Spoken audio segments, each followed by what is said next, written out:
Most of the big studies on the health effects of cell phones tell us we don't need to worry.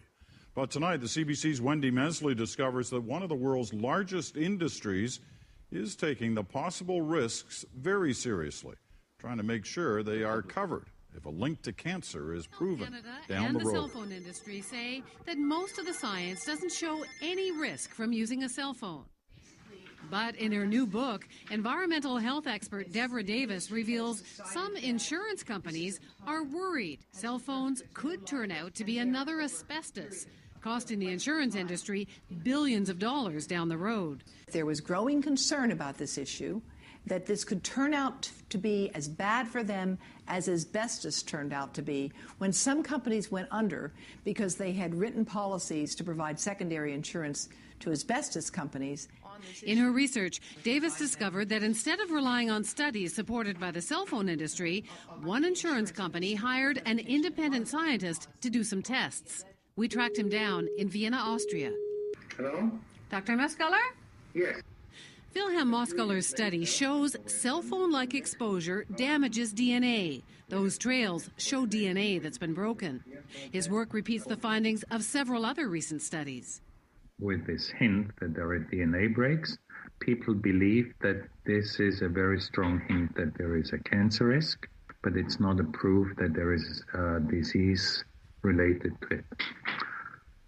We need further data to confirm that it is relevant for the living humans. His research was done for the Austrian Workmen's Compensation Board, a partly private, partly public insurance company that now opens the door for health claims in Austria. And at the Italian Workers' Compensation Board, there's already been a claim.